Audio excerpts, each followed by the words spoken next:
And in typical WWE fashion, a storyline that was probably more intriguing than anything going on right now going into SummerSlam. Like that, folks. It's over. It's all over. After 1 week. 1 week. They had this Roman Reigns storyline in which they were trying to portray an attacker. For whatever reason, that is yet to be revealed, whatever reason was targeting Roman Reigns. Forklift accident. They made a comedic scene all over social media in regards to this. There was footage. There was investigative work by the YWC. Buddy Murphy. I seen pictures of Rowan at the scene. Forklift. We had staging equipment and crates fall on Roman. He didn't want any help. Then we have a vehicle on Monday Night Raw try and run over Roman Reigns with Samoa Joe there, a heel, babying and watching over Roman Reigns in that situation, which honestly turned him babyface, and now he is walking a new path in WWE, which I'll talk about in a second, because Roman Reigns mentioned Samoa Joe tonight in a sit-down interview with Caleb Braxton. I don't want to start off with a negative here, folks. I really don't. But this is typical WWE that they had to blow it off. No intrigue. 3 minutes before the show went off the air. 6 days before SummerSlam on Sunday. Now, I'll tell you where I think they're going to go after what we've seen the last 2 nights. But it's a clear indication that WWE does not care. They do not care to write intriguing storylines. They do not care to write storylines that are going to find the audience emotionally invested in what they're trying to tell. I have been one of the biggest Roman Reigns detractors that there has been in the entire community, and for good reason.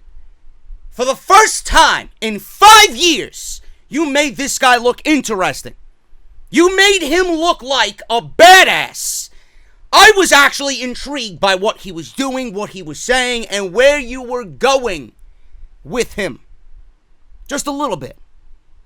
That's a lot coming from me. And WWE blows it. They reveal it 6 days before SummerSlam. Folks, tonight you've seen the clear indication of how the two different brands operate. In NXT, this would have never ended in a week. You are looking at the vast differences between NXT and the main roster of Raw and SmackDown. I don't want to compare the two, but I feel like I have to, because they both have similarities and they both have differences. When Alistair Black was attacked at Full Sail University in the parking lot, WWE laid this entire thing out. Lars Sullivan was in the background, just like Buddy Murphy was in the background on this particular forklift incident. Lars Sullivan was there, Velveteen Dream was there, Io Shirai was there, Cassius Ohno sat down next to Candice LeRae and Io Shirai and Kairi Sane and everybody else that was there. Or was he? It wasn't Io, it was Kairi. Kairi Sane was there. With Nikki Cross sitting on a fucking rooftop. We had Heavy Machinery down there. Doesn't matter who was there. They had the entire locker room strewn about, just hanging out. And everybody in that instance was interviewed by William Regal. Was it Lars Sullivan? Did Lars Sullivan have a hand in this attack? He certainly does. If he wanted to be the one to attack Alistair Black, he certainly is within reason to do so. Velveteen Dream, could have been him. Could have been EC3. Could have been anybody. Ricochet was there. Undisputed Era was there speeding off in a car. I remember it like it was yesterday. There were definite culprits there that you could see. They set up everything perfectly like a murder mystery. Undisputed Era was seen hopping into the back of a Corvette. Dropped down top. And they sped off. Right then and there, the viewer is asking themselves, why are they doing that? That is bizarre behavior while everybody else is standing around. Lars Sullivan's in the back over there. Cassius Ohno, of all people, had all the reason in the world to attack Alistair Black. He sat down and the camera was on him. He knew the camera was on him. And he gave this nasty look as he sat right next to Candice LeRae. And he is someone, in the end of it all, who knew Johnny Gargano very well. Just like the situation where he sat next to his wife. That wasn't done on purpose. That was done as a seed. They wanted you to think it was Cassius Ohno because he sat next to Candice LeRae. Then William Regal interviewed everybody with a consultant sitting there, writing everything down, documenting everything. He ushered one by one into his office, asking. When it got to Nikki Cross, Nikki knows, she says. I know something you don't know. And then it all played up to Nikki being the one who seen it all, because she was on the fucking rooftops. So when Alistair Black was all healed up and he was back from injury and he was back and he got in the ring for the first time, he wanted to know who did it. Nikki Cross was going around, I know. Alistair Black found out. He's in the ring. He ushered out Nikki Cross. Nikki Cross slithers over to Alistair Black. She tells him. And the facial reactions that Alistair Black gave were phenomenal. It was one of anger. It was one of someone seeking revenge. It was just great. And then when Johnny Gargano was revealed as the attacker in that situation, who is it? He super kicks Alistair Black. I'm right here. There you go. Alistair Black and Johnny Gargano then gave us one of the best matches that this company's ever produced. The vast differences between NXT and the main roster are so clear. And how WWE just goes into these things without any fucking care. It's really depressing. I don't know why this needed to be wrapped up. Now, it's not completely wrapped up because we still have the why. And I always say when I come on here, the why is the most important part of everything. Why did the culprit do it? Why did he do it? Why did she do it? Why, in this case, did Rowan do it? And at the end of it all, why did Daniel Bryan allow Rowan to do it? Did Rowan do it on his own volition? Did Bryan have Rowan go and do it? And for what reasons? Now, we only got one answer tonight. The forklift. The forklift was done by Rowan. So I'm assuming that Daniel Bryan was driving the car, which, again, wouldn't make sense because it wasn't eco-friendly. Or maybe Rowan was driving the car, too, and he was taking the bullet for Daniel Bryan. There's no creativity. This is where Roman Reigns would have went to management and ordered the entire locker room to be interviewed as to what they seen. Even before that, there should have been people around, standing around in that scene with the forklift before the scaffolding fell down on top of Roman Reigns.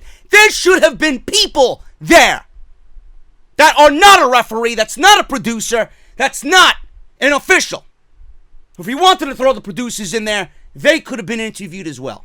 But there should have been people strewn about in the back while Roman Reigns was walking towards Kayla Braxton before she yelled out, Roman, watch out! And then we got Roman Reigns trying to fend off a fucking attack like it's some cheesy fucking Hollywood D-list movie.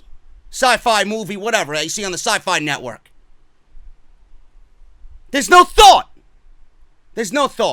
I would have had everybody interviewed, and I would have dragged this out for a couple of weeks. 2, 3, 4 weeks at most. It didn't need to go 6 months. This is WWE we're talking about. They think we have the attention span of a fucking fly.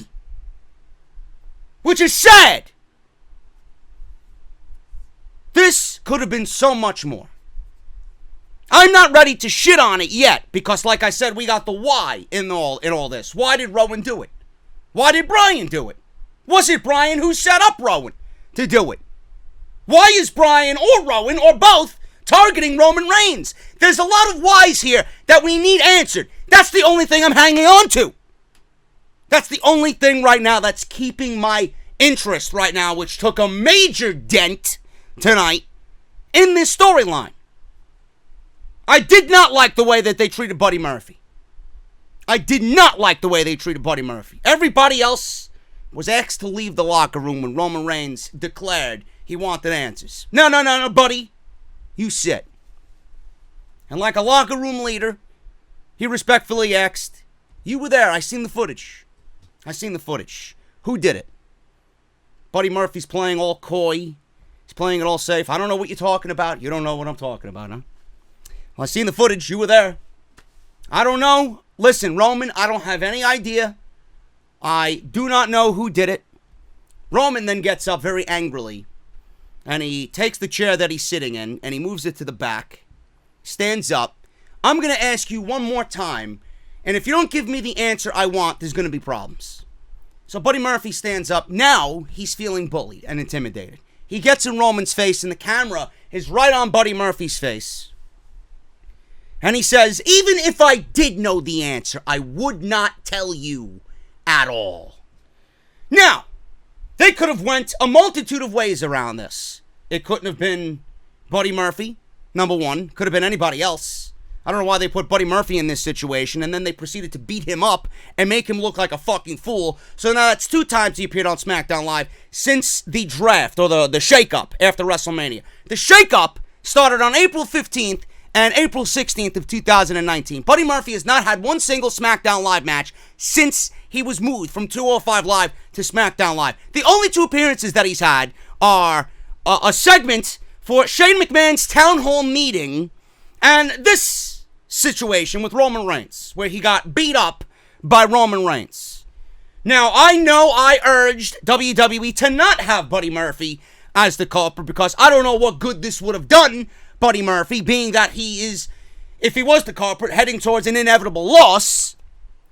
But it would have made sense if it was Buddy Murphy because he did tell Shane McMahon in that town hall meeting about Kevin Owens. I don't need Kevin Owens to tell me I'm not getting an opportunity. If I want an opportunity, I'm going to make myself an opportunity.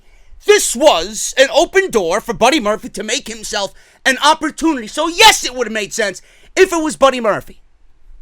Now, I know I advocated for it not to be Buddy Murphy because, like I said, it would have been a loss for Buddy Murphy either way if it ended up being Buddy Murphy against Roman Reigns. But Buddy Murphy could have said, I'm not giving you any fucking answers. If you want my answers, you're going to meet me at Summerslam. I'll give you your answers then if you can show me you can beat me in the ring. That's taking the fucking opportunity that he said to Shane McMahon and shoving it up WWE's ass. Why didn't we get that? Because WWE has no plans for Buddy Murphy. They don't see Buddy Murphy outside of Alexa Bliss's ex-fiance. Simple as that. No thought. Everything that I mentioned, no thought. It was Buddy Murphy sitting down, then Roman Reigns bullies him, throws him over a table, throws a few punches, throws him up against the wall. Buddy Murphy's like, Rowan. It was Rowan. Rowan. Daniel Bryan's Rowan? Says Roman Reigns. And they're in the ring. Bryan and Rowan are in the ring. And they're looking at the big screen. Rowan standing there in a Blind Guardian t-shirt. I fucking love that. Can't wait for the Demons and Wizards, by the way. With Hanzi and fucking Iced Earth John Schaefer, man. Anyway, me and my music self. What am I talking about? We got Rowan standing there with his Blind Guardian t-shirt on. And Daniel Bryan has his hands on his knees because he just got through a grueling match with the New Day. And he's looking at the Titantron. He's looking at the big screen. He's looking over at Rowan. He can't believe what he's hearing. Now, I don't know if that's Daniel Bryan playing dumb or if he didn't know Rowan genuinely went out and did this. Again, the why. But WWE blew this off in one fucking week. 1 week. We got scaffolding falling on Roman Reigns in a Scooby-Doo-like comedic manner. Reggie? And then we got a car trying to run Roman Reigns over with Samoa Joe basically turning babyface in the situation, now taking care of Roman. Which Roman, in the interview tonight with Kayla Braxton, apologized to Samoa Joe and looked directly in the camera. Joe, I owe you an apology. I am genuinely sorry. And coming from Roman Reigns and his body language and the tone of voice, he meant it. Samoa Joe is now a babyface. Just like that. Fans cheered. Fans cheered. No thought, no intrigue, no emotional investment. All we have, folks, is the why. And WWE so desperately wanted this to be something that we all cared about in 3 weeks. It's not going to happen in 3 weeks. They're rushing around to get Roman and Bryan and Joe on SummerSlam because they don't have a fucking match. They don't have a match. 3 notable names like that do not have a SummerSlam match at the biggest show of the summer. The second biggest pay-per-view of your calendar year in SummerSlam, and those 3 guys are not booked on the show. So what does WWE do? They blow off the entire feud, and more than likely it's going to be Roman Reigns and Samoa Joe, being that he apologized to Samoa Joe. Now that it was revealed it was Rowan, I don't know where we're going to get a spoken word from Daniel Bryan because he hasn't said a goddamn word since he had this career-altering announcement that was never made. We don't know why. And now, what are we going to get? We're going to get Roman Reigns versus Rowan? That's not going to do anything for me at SummerSlam. Joe, he was there. More than likely, WWE's going to go with Rowan and Bryan versus Roman and Joe at SummerSlam. Now, I'm okay with that, but for any of that to happen, we need more dialogue. We need more dialogue. You rushed through all of this just to get this match at SummerSlam. When right now SummerSlam doesn't need any more matches. SummerSlam would be fine. Believe me, without Roman Reigns on the card. It would be fine without Daniel Bryan on the card. Having them off the card is not going to harm the show in any manner. Having them on the card is not going to make the show better. I don't get it. I don't get it. All I want is storytelling. All I want is intrigue. I want to dive into a storyline that you are trying to tell, and I want to fucking feel some emotional investment. I want to feel emotion coming from you on what you're trying to tell, and I want to come on here and I want to say, you know what, that was damn good shit. And all I got was a barrage of texts. Are you kidding me? Terrible. This is what they do to end SmackDown Live. What a disappointing ending. I could go on and on. I don't like it, man. I don't like it. Clear indication as to what WWE does as far as these storylines go. Clear indication as to NXT and the main roster and how different they operate under the same circumstances. Effort on one, 0 effort from Vince. It's fucking sad.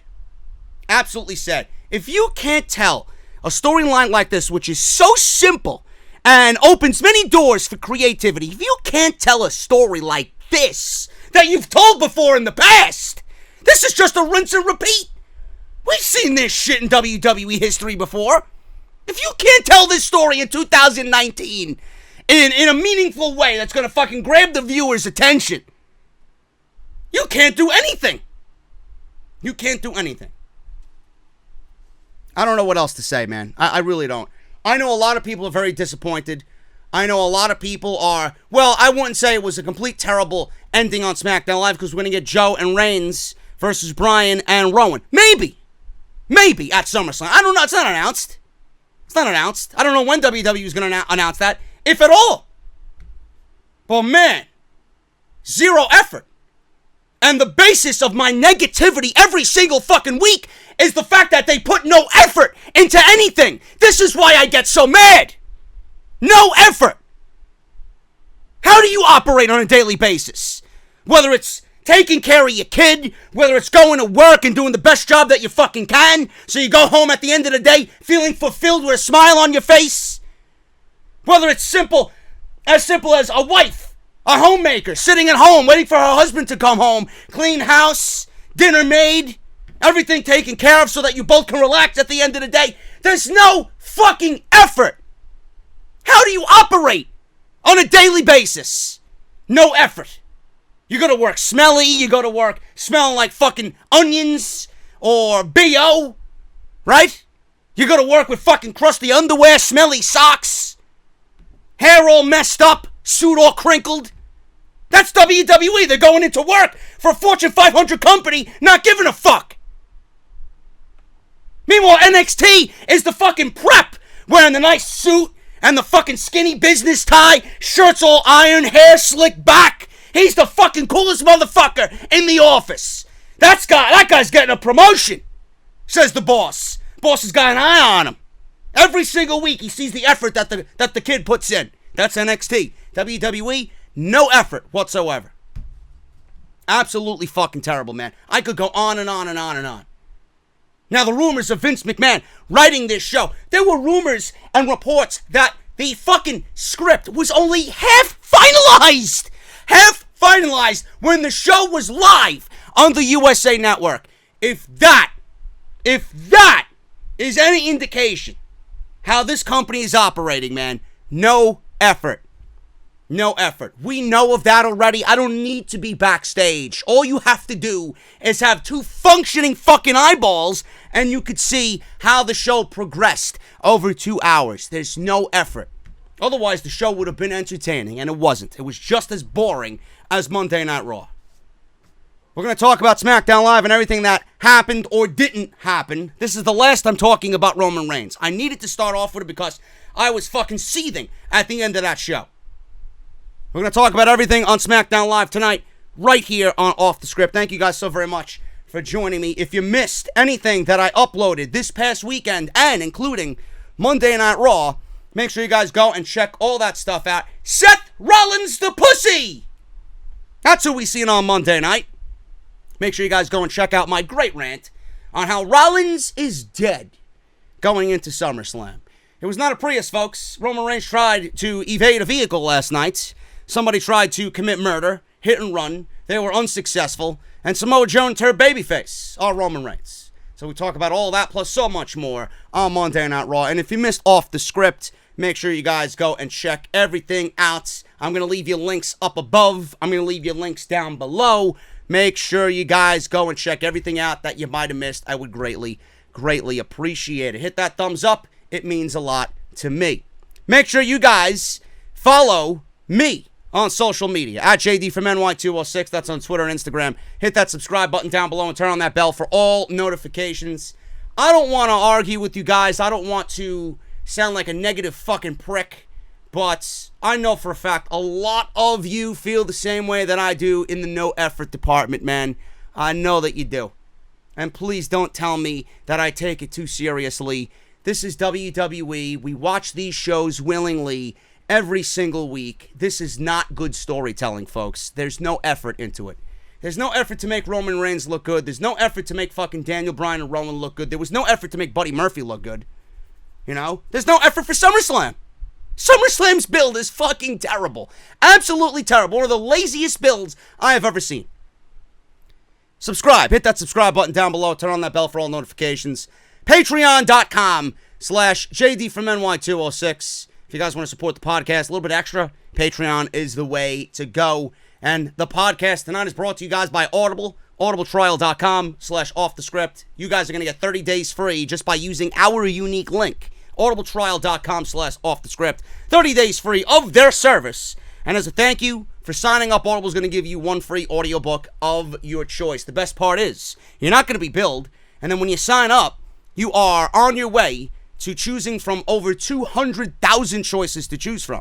So you guys got a lot of options. And if you feel like Audible's not for you, you get your audiobook, think to yourself, I just wanted to support JD. I want to cancel. You guys can cancel anytime in the 30 days and keep your audiobook no matter what, and you will not be billed. Great fucking deal, man. You guys are getting something for nothing, and you're helping me right here on the podcast. audibletrial.com/offthescript. You know, I want to get this off my chest, too, before we get into the open of SmackDown Live tonight. My boys over at Wrestling Soup and Kevin Castle and Don Tony, they made a mention of Charlotte Flair not looking like Charlotte Flair. Meaning that she looks very enhanced. She looks very different. She looks produced. And I mentioned that she doesn't look normal. Now, you got these fucking soft pussies in the community and on social media. What does normal actually mean? And we got some fucking triggered snowflakes out there who are, well, You didn't do it, so let me do it for you. And then they at Charlotte Flair in the entire thread. Because they are pricks, and they don't have anything else to do with their lives. Then there's other people. Why are you talking so bad about Charlotte? You know if she crossed the street and you were walking right by her that you'd stop her for an autograph and a selfie. No. No, I wouldn't. I've had the Young Bucks walk by me at StarCast. I didn't hound them for a fucking autograph. I said, what's up to them? What's going on, guys? Wearing my media badge. I've had fucking Bret Hart walk by me. I've had Ric Flair walk by me. I didn't hound them for fucking autographs. I'm not some fucking fanboy like most of these fucking stalkers on social media. I don't need a picture with anybody. I actually paid for my autograph with Johnny and Ciampa. Bullshit. I don't hound them for a free autograph and a free selfie. I'm not like that. Charlotte Flair started this show off. And everybody was making mention from Monday Night Raw how she doesn't look really like the old Charlotte anymore. Who is this? You know? So I proceeded to say it's all based on look. Everything about these women, if you are blonde, it's all based on look. Charlotte Flair is where she is today. She is where she is today. Based on what she looks like. She could be a great fucking wrestler. She was a great wrestler in NXT when she had no tits. And she didn't have any pearly whites. Or she didn't have the fucking hair extensions that she has now. You know, with the big pouty lips and the fucking plumped up cheeks. She is where she is today because of how WWE perceives their women and how WWE wants their women to look. I stated this on social media and many of you agreed with me. And this is the case. All of these women that have no talent, and I'm not saying Charlotte has no talent. Charlotte is a fantastic pro wrestler.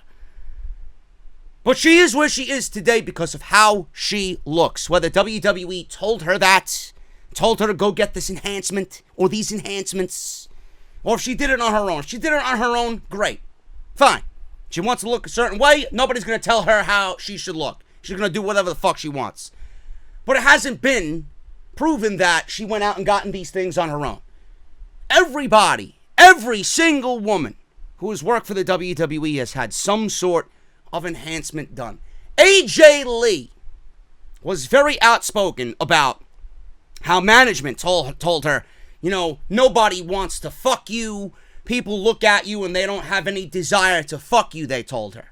Now, I don't know about you fucking guys. I take AJ Lee over every single fucking female on the WWE roster. I don't know what you guys like as far as preference goes, but CM Punk is one lucky motherfucker. I'll tell you that. AJ Lee needed no work. None. I don't know how anybody got away with saying that fucking shit. That is one of the most untrue fucking statements I have ever fucking heard from a mouth or be reported by anyone in WWE. Nobody's gonna look at you and want to fuck you, they told her. That's unbelievable to me. Unbelievable. Charlotte in NXT, folks. Simple as this. I don't even need to dive into this anymore. Two samples. Two situations I'm going to give you. You look at Charlotte in NXT, okay? Charlotte with the no tits and the fucking very plain face and the Charlotte that hasn't had any plastic surgery. You look at Charlotte in NXT and you ask yourself, the way you know things now and how WWE tends to operate and their love for blondes. If Charlotte in NXT was on the main roster for as long as she has, would Charlotte Flair from NXT be a 8-time WWE Women's Champion? The answer is no. The answer is no. Charlotte in NXT would be a multi-time champion. She'd probably end up like Sasha Banks with 4 title reigns that barely lasted 30 days combined. She'd be an embarrassment.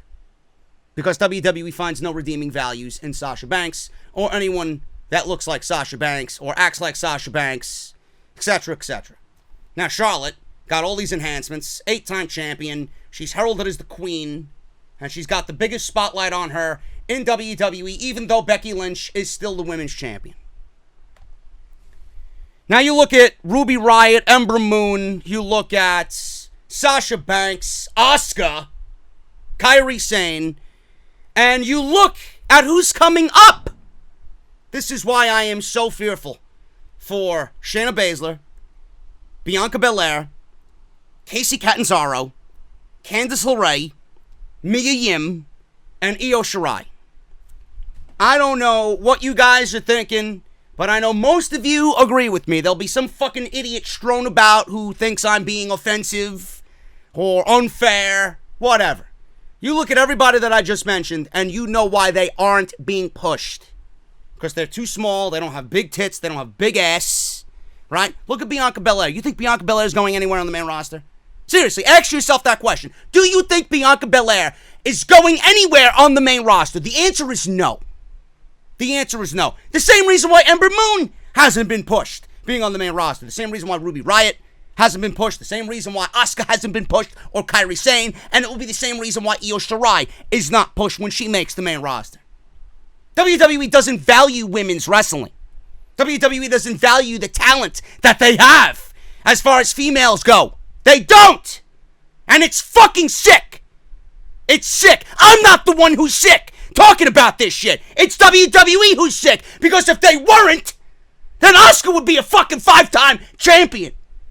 And Sasha Banks would be heralded as one of the best fucking wrestlers on the planet for that women's division. Yet she's missing in action because she went home because she was unhappy. 4-time fucking champion that hasn't eclipsed 30 days combined with all 4 title reigns. Give me a fucking break. The reason why Charlotte Flair is where she is, just like where Alexa Bliss is right now, the reason why she is where she is because of what she looks like. You look at Alexa Bliss in NXT. Look at the enhancements she got. She was putting... Oh my God, man. I don't believe I'm arguing with these people on social media. I really don't. I would have mentioned this on Off the Script or tonight. You're getting it tonight. You're getting it tonight. Because it's fresh on my mind. That's the reason.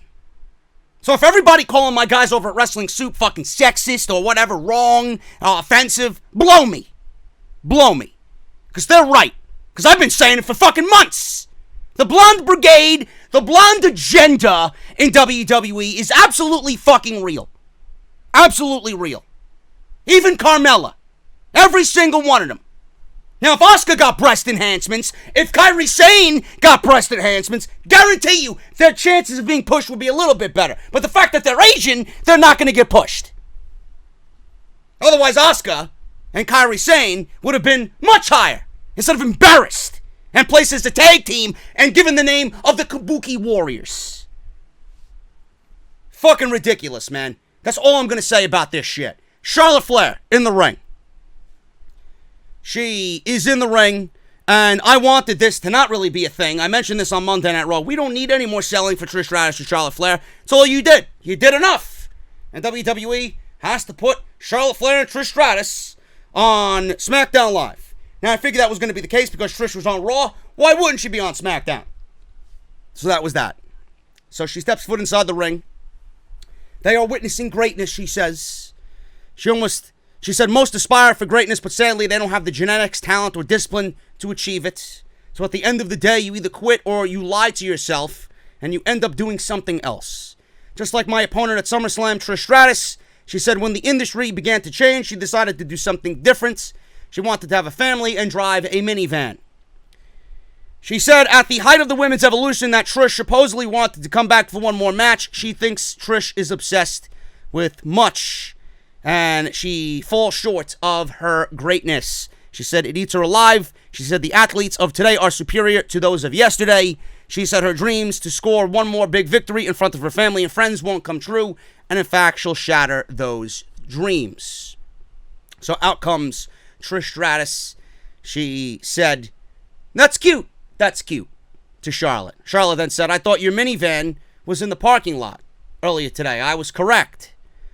Trish then replayed a video of Charlotte, or to Charlotte, to remind Charlotte why she's even there. So obviously they went back and forth with video packages because they already knew that they had to queue them up. Right? I hate that shit. You know, let's go to the videotape. How unorganic is that? Do we need video packages to sell this shit? Just fucking get at each other's throats, look at each other in the face and in the eyes, and tell me and sell me what you're doing emotionally with body language. I don't need to see a fucking video package of Trish Stratus in the Divas era. I don't give a fuck. It's 2019. So, they played the video package. Trish said it's true. She's been dreaming of one more match. She said it's been eating at her because she's the embodiment of everything she fought for. She said she has something to prove to her kids or to the fans, but also to herself. She quoted the great Harley Race. There's no greater feeling in the world than being under these bright lights. She said she wants that and needs that. She said Charlotte might be the queen, but in the end, she's not her. Boring. Absolutely boring. Charlotte said, welcome to your nightmare, Trish, because this Sunday I'm going to make you bow down to the queen. Trish then slapped Charlotte across the forehead. Charlotte got in her face, thinking of hitting Trish Stratus, and did nothing. And she left. Now, I was already sold just based on the fact that Trish was on the King's Court, and even with that terrible promo that Charlotte cut, you have a mother, I have a mother, he has a mother, she has a mother. You know, like fucking Oprah Winfrey giving away fucking condos. You know?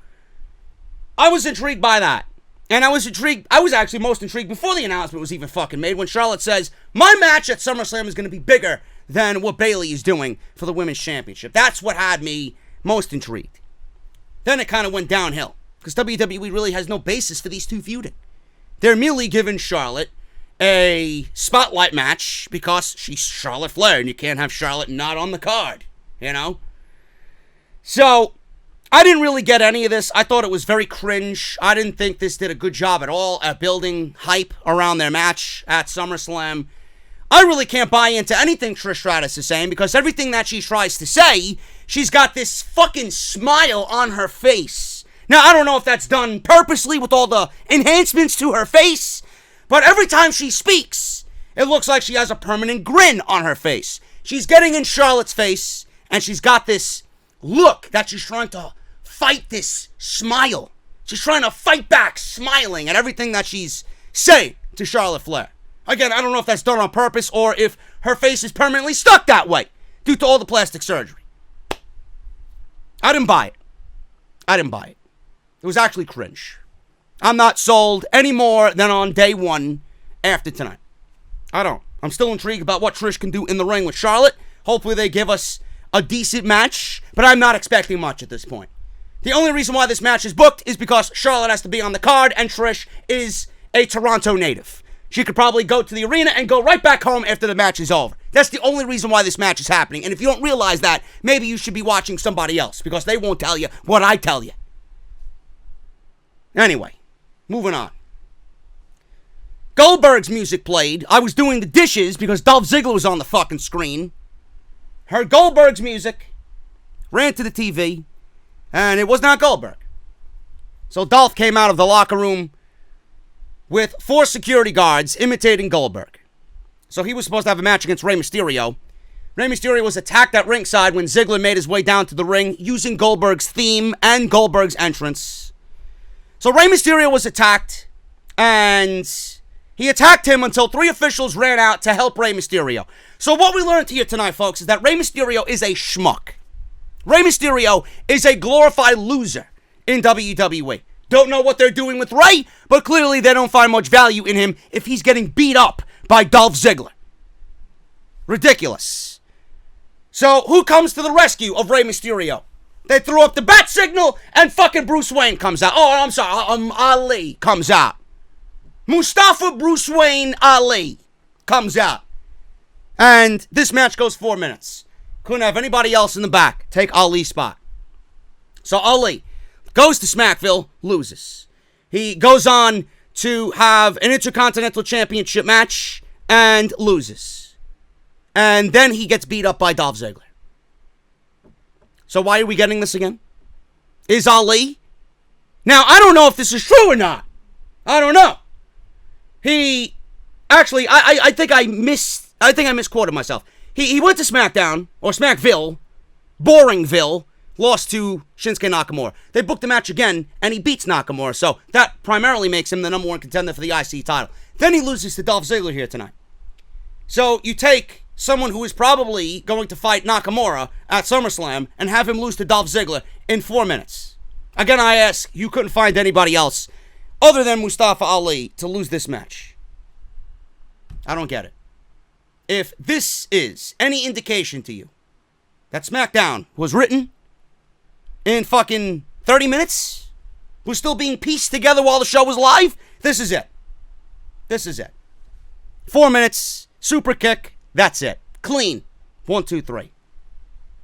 Now, we all know that Dolph Ziggler should get the victory, but it should not come at Mustafa Ali's expense. Kayla Braxton sat down with Roman. She asked Roman how he's keeping it together. Reigns says he has so many obstacles and adversity, but he always knew what he was going on. He always knew what was going on and what was attacking him. He said he doesn't know who's attacking him or why. I'm in the dark, he said. She said someone or several are trying to get to him.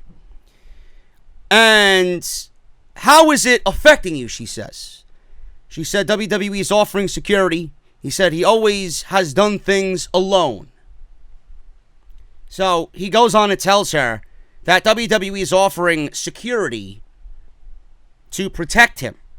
And then he goes and gives me this one, this golden nugget here. He said he always does things alone, or always has done things alone. So I'm guessing the Shield, now that Ambrose is in AEW, never existed, right? What do you call Seth Rollins and Dean Ambrose? What do you call all those times that they put the Shield back together to give you a reunion here or a reunion there, to fucking shield you from the negativity after you won the Universal Championship, to sell a couple new t-shirts? What do you call that? Did that happen, or am I fucking losing my mind? You do things alone? You tend to do things alone? Everything that you've done with somebody else standing in your shadow to shield you. So he said it's one thing to try and get hit by a car. He says it's affected his livelihood and his ability to provide for his family. Yes, I'm sure that the attempted murder on you is really hitting your bank account hard. All those millions are in jeopardy because someone tried to run you over and there wasn't a fucking scratch on you leaving Monday Night Raw. Clearly you showed up to work. If I'm Roman Reigns, I'm telling Vince McMahon, you got a fucking loose cannon on this roster. You got someone trying to fucking commit murder, trying to kill me. Right? I had the fucking mumps 2 years ago. You told me to stay home. Now someone's trying to fucking take my life. You want me to come to work? No logic. There's no logic here. No effort. There's no effort. Now, Kayla asked who his attacker might be. Reigns says Joe was there, but clearly he didn't drive the car. So he wanted to apologize to him and forgive him for dragging his name through the mud. He looked at the camera and said he didn't mean for his name to be dragged through the mud. Fans cheered. Joe's a babyface. Said the attacker is still out there and he's seen footage. He said he's going to make sure he gets some answers tonight. There you go. Natalya versus Ember Moon, because this show was written in fucking 15 seconds. I don't know on what planet, before a fucking pay-per-view, 6 days away from SummerSlam, you're going to give me the challenger for the Raw Women's title and the challenger for the SmackDown title and put them in a match. Did anybody think, before they had this thought, who is going to lose? Why was this even made if this was going to be the fucking outcome in 3 minutes? This was merely done to fill TV time, folks. No other reason. You could have had nothing in this spot and would have resulted in the same fucking thing. Ember Moon wins by DQ. Natalya shoved Bayley. Bayley tried to come down because Natty on the outside put the sharpshooter on Ember Moon, and it was a referee count up until 6, 7, 8, 9, and 10. And Natty didn't want to win the match. She wanted to keep the sharpshooter applied on Ember Moon. So out comes Bayley to make the save. Natty gets all pissy and angry. She shoves Bayley into the barricade. Bayley gets up and helps Ember Moon up to her feet before SummerSlam. So there you go. I don't know why this match took place. Again, this was merely made to make or fill TV time on SmackDown Live. Kevin Owens is in the ring. And remember, a couple of weeks ago, I brought up when Kevin Owens did that promo, that pipe bomb that everybody was comparing to CM Punk. How Kevin Owens is putting his career on the line, and Shane McMahon has nothing on the line. He said in that video, when I talked about SmackDown Live that week, all we need is for Shane McMahon to put his career, his in-ring career on the line, or at least if he loses, he goes away. Now, Kevin Owens' career is on the line, but it doesn't make any sense why Kevin Owens is willingly putting his career on the line and Shane McMahon is putting nothing on the line. So I said at some point, Shane McMahon has to wager something here against Kevin Owens. Unless Shane McMahon is just going to disappear off the face of the earth when Kevin Owens beats him at SummerSlam. That's still a huge logic gap. Why is Kevin Owens agreeing to these terms? Unless you really think he's going in there and going to be a badass, and he's so confident in his ability to beat Shane McMahon that he's going to come out inevitably a winner. Which we shouldn't be thinking. We shouldn't be thinking. Now, Kevin Owens putting his career on the line and Shane McMahon not putting anything on the line, it makes the match fucking predictable. And in this case, predictable is not good. Because nobody has any interest in this shit to begin with. Now, if you gave me Shane McMahon and his career on the line, with Kevin Owens not really putting anything on the line, that's a little bit more unpredictable. If you give me Shane McMahon and Kevin Owens putting their career on the line, still makes it somewhat predictable, but at least it makes a little bit more sense. Having Kevin Owens be the only one to wager something doesn't make any sense. It doesn't make any sense. So the Kevin Owens show, he is out there and he wants Shane McMahon to come down to the ring now. He asks, Shane doesn't come out. He asks again, and Shane comes out. So he goes over to Greg Hamilton to introduce him. Shane's on the top rope. Kevin Owens had enough of this shit. He takes the microphone out of Greg Hamilton's hand, and he says, no, not tonight. We've seen enough of this shit. I'm not giving you the option to have your introduction tonight. So Kevin Owens says people have asked him over and over and over again why he put his career on the line and Shane McMahon has not. Maybe someone got wind of my fucking complaints. You mean to tell me that WWE now, in the third week, figured out, well, maybe this doesn't make any sense. Now you're telling me they thought about it. I don't think so. WWE can't get anything right. They can't get anything right. This entire build for SummerSlam, for the entire show, has been garbage. Now you mean to tell me they're wondering if this makes any sense? Unless they heard it from somewhere. It's the first thing I brought up when Kevin Owens and Shane McMahon got into this little riffraff on SmackDown Live. Now, Kevin Owens says the answer is simple. Why Shane didn't put his career on the line? Because of his last name. Kevin Owens says he can say whatever he wants and do whatever he wants. Kevin Owens says he's asked so many times. He's going to appeal to Shane's gigantic, disgusting ego and challenge him to put his career on the line. He said, since the McMahons always talk about what's best for business, he should put his career on the line. If I beat you, everybody gets what they want because you are done. Shane then says, I am going to give an emphatic no.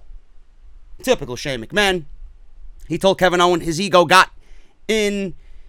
This ego that Kevin Owens has got him in this situation first. He went on to gloat about Kevin Owens agreeing to put his career on the line. Shane says there's no shame in losing to the best in the world. Now, Kevin Owens is standing there and he wanted to fight. Being that he got a no, he wanted to fight.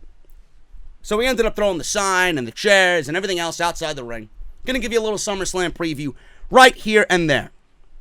So, we got Elias jumping Kevin Owens from behind. Shane and Elias double team KO. KO took out Elias and threw Shane over the announce desk. Kevin Owens went after Shane. Elias jumped him from behind. KO gave Elias a stunner on the table. And then Kevin Owens was beat up by Shane McMahon. So Shane swept Kevin Owens' legs out from underneath him because he was flown over the announce table. He got up and it was a great looking spot. Tripped him up. Kevin Owens landed back first very hard on the announce desk. And he went to punch. Kevin Owens did Shane with a barrage of punches. And I don't know what Corey Graves said.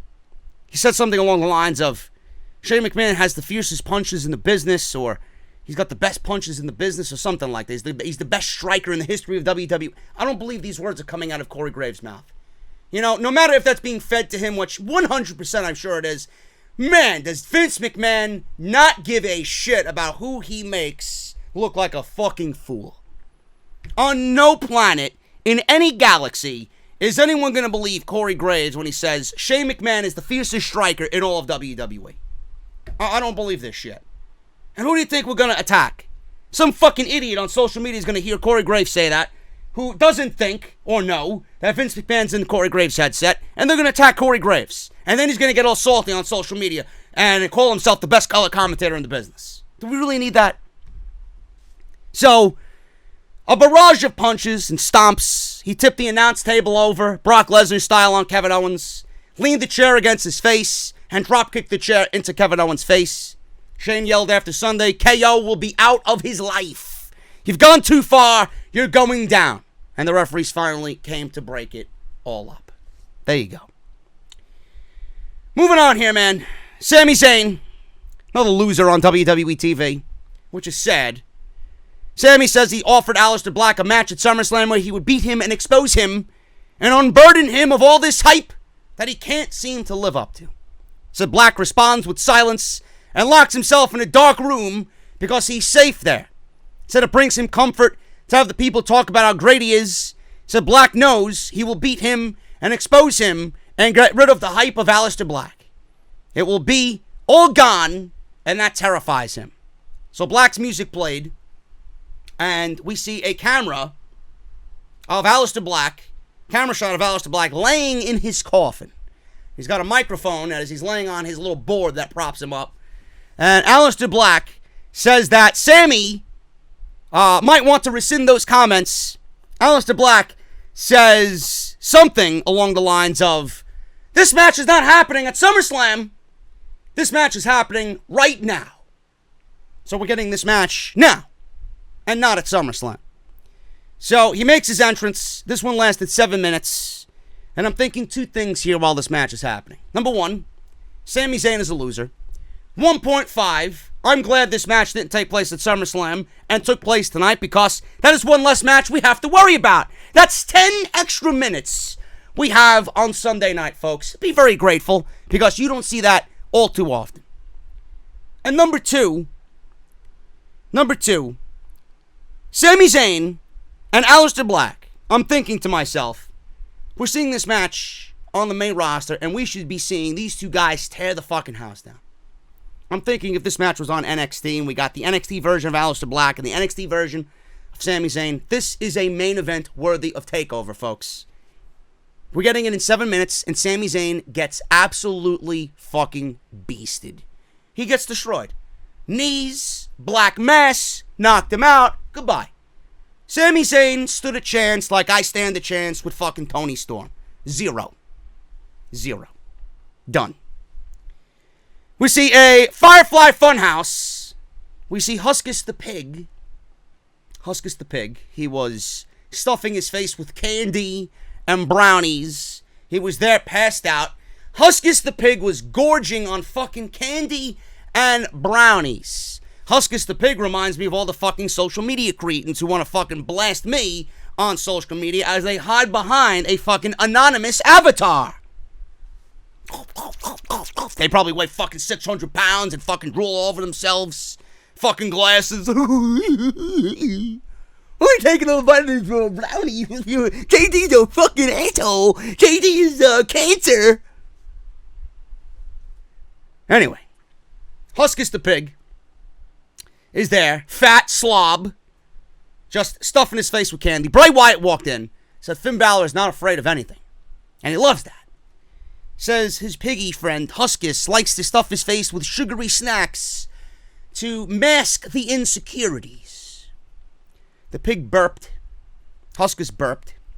Kids are laughing. He said Finn's courage is just ignorance in disguise because he invited the Fiend to his doorstep willingly. Yowie wowie, says Bray Wyatt. Bray began rubbing his temples, just like I do every fucking Monday night when something illogical happens on my fucking TV. He's rubbing his temples. The Fiend then began to flash on the screen. He says it's time for Balor to feel some hurt. So he goes from laughing He goes from joking around with Huskus, and then he says, "Let me in." That's it. Goodbye. I'm looking forward to this most at SummerSlam. Out of everything on this show, his theme, and I'm looking for him to make his entrance. I would love, I knew when I heard it, I didn't like it initially, but I would love if Bray Wyatt's theme song was Unsainted by Slipknot. I really do. I think that chorus is fucking fantastic. I'm just throwing it out there. WWE has the rights to use it for TakeOver. I love it. The commercial for TakeOver with Unsainted playing, man, that's fucking epic shit right there. You know? That's gonna get you hyped for fucking Saturday night. I'd love if Bray Wyatt comes out with a Slipknot song, being that he looks like fucking a Slipknot member to begin with, dressed as the Fiend. By the way, their new album leaked. Some fucking idiot leaked their new album on YouTube, man. I'm not liking what I'm hearing so far. Meanwhile, Dragon Force came out with a new fucking song today. Thumbs up!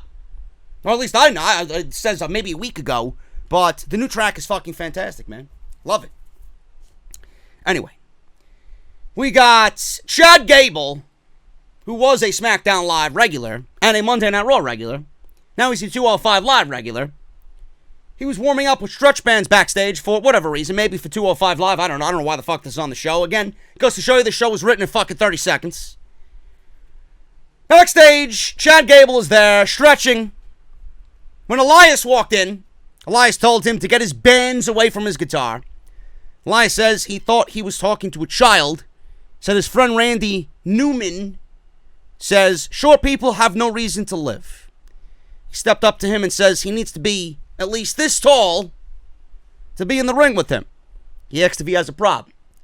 He took his guitar and left, and Gable looked like he wanted to punch Elias, but he did not.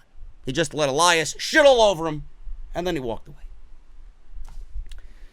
We got a great video package with Kofi Kingston, and I really enjoyed this. Randy Orton's video package was a lot better. Stupid! Stupid! Just like me every fucking Monday. Stupid! What the fuck you doing? You know? Now, I mentioned last week, Kofi had to come out and say one thing.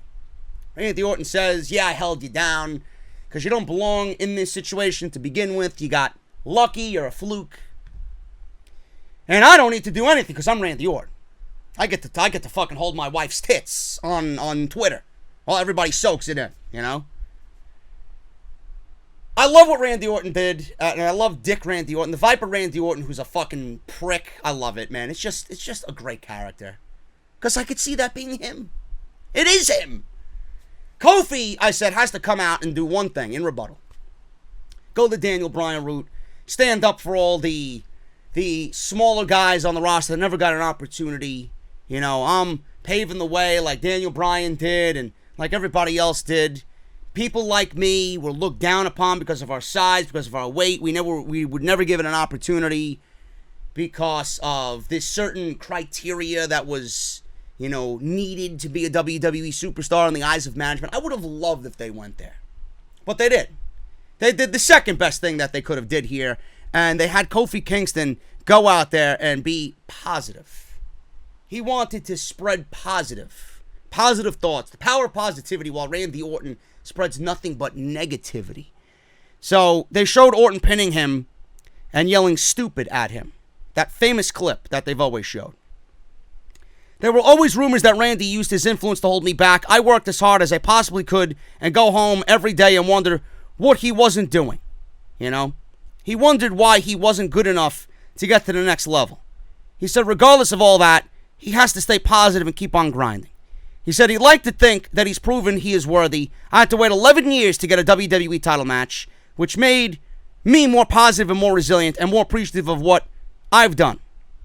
He then said about the power of positivity and how it's, right now, how he lives his life.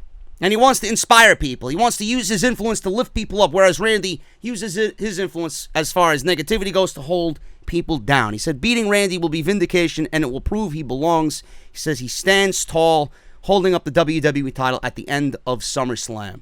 We'll see who is the stupid one on Sunday night. I thought it was good.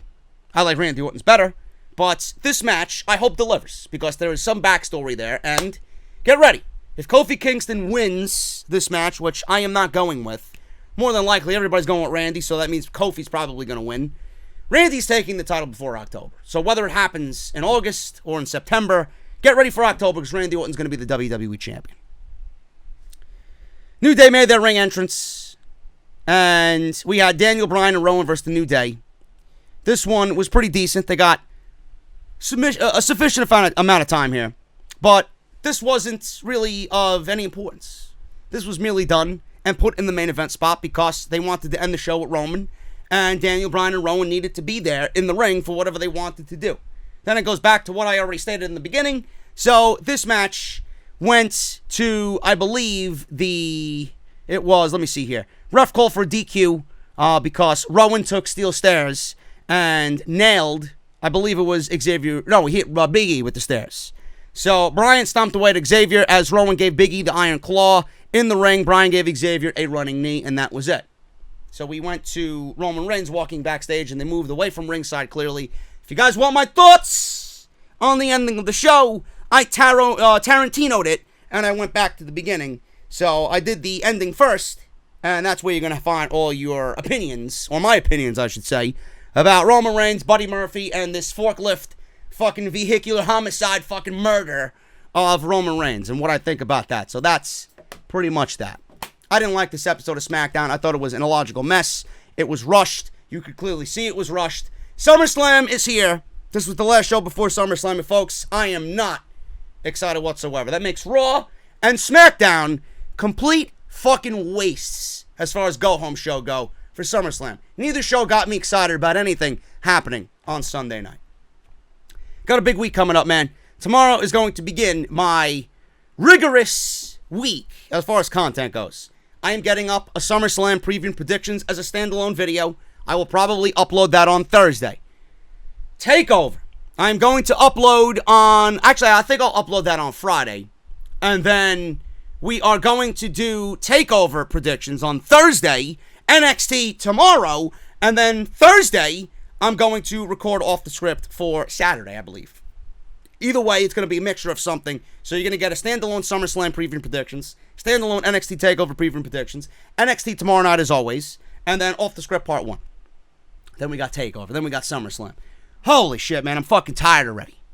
So you got a lot of content coming, guys. Thank you so very much. And I want to thank everybody that's been supporting me on Mixer, man. I'm on Mixer right now. And I'm getting slowly but surely back into the live streaming. I love Destiny. And I've been streaming some video games. And Call of Duty's going to be over there. And I'm going to be uploading some possible WWE 2K20 gameplay over there. Depends on if I get my hands on the game or not. But if you guys want to support me on Mixer, man, link is down below. Everything you need is linked down below in the description or in the comment section. I always pin comments at the top, man. Well, thank you guys so very much. Follow me on social media at JD from NY206. That's both on Twitter and Instagram. Hit that subscribe button and show your appreciation to the channel by turning on that bell and make sure all uploads are notified to your device, whichever device you're watching me from. If you guys missed any of my videos, please click on the top right corner or drop down click it, drop it down, everything you need is right there. The videos will be linked in the comment section as well, so make sure you guys go and check that stuff out. Everywhere you look, there'll be notifications of where you guys can check out my previous content or to subscribe, whatever, man. Make sure you guys hit that thumbs up as well, and I will be back tomorrow with NXT. Probably not much going on because the NXT Go Home show is really not offer much of anything, but we got Killian Dane versus Matt Riddle.